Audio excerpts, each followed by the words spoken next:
5 बात जो आपके नजरिए से सबसे जरूरी है, शिक्षा, पलायन और पूंजी। इसके अलावा जो दलित समाज के अपनी चिंता है, तो जो पहला वादा किया जा रहा है, मैंने जो आपको आंकड़ा बताया कि सिर्फ 3% दलित समाज के बच्चे 12वीं पास कर रहे हैं। तो ये तय किया गया कि 10वां पास जो भी करेगा, जो भी दलित समाज का बच्चा 10th पास कर जाए, 50% अगर उसको मार्क्स आया है, 50 या ज्यादा, उसको कम से कम 2000 रुपया महीना का स्कॉलरशिप मिले, ताकि वो आगे का पढ़ाई जब तक चाहे वो कर सके। दूसरी बात, यहां पर सबसे बड़ी समस्या लोगों ने बताया, भैया घर बनाने के लिए जमीन नहीं है। आपको मालूम है यहां कानून है, कानून ये है कि जो गरमजरुआ जमीन है उससे कम 3 डिसमिल जमीन दलित परिवारों को जरूर मिलना चाहिए।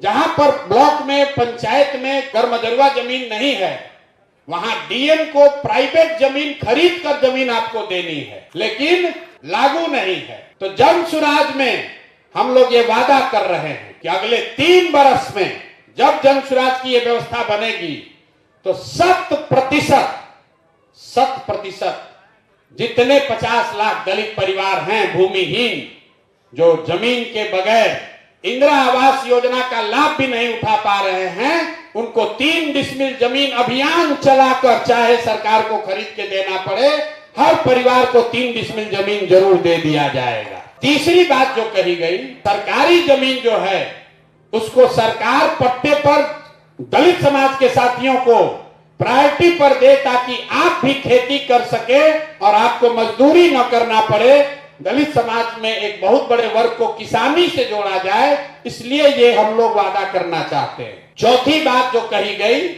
कि दलित समाज के जो साथी हैं, जो कॉन्ट्रैक्टर बनना चाहते हैं, कुछ छोटा मोटा बिजनेस करना चाहते हैं, उनको पूंजी कर्जा नहीं मिलता है।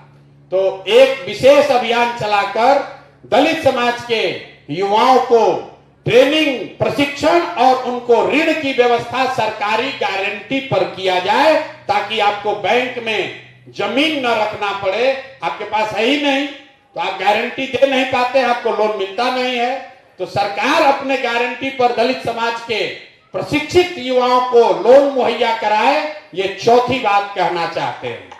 और 5वीं बात जो राजनीतिक है, जितनी आपकी संख्या है, आपको रिजर्वेशन आरक्षित सीट पर मिला हुआ। जन सुराज ये कह रहा है कि नहीं, जिन सीटों पर दलित समाज की संख्या है, वहां काबिल लोग हैं, वो सीट भले आरक्षित नहीं है, लेकिन अगर काबिल कोई दलित समाज का व्यक्ति है तो उसको भी चुनाव लड़ाया जाए, चाहे वो मुखिया की बात हो या विधायक की बात।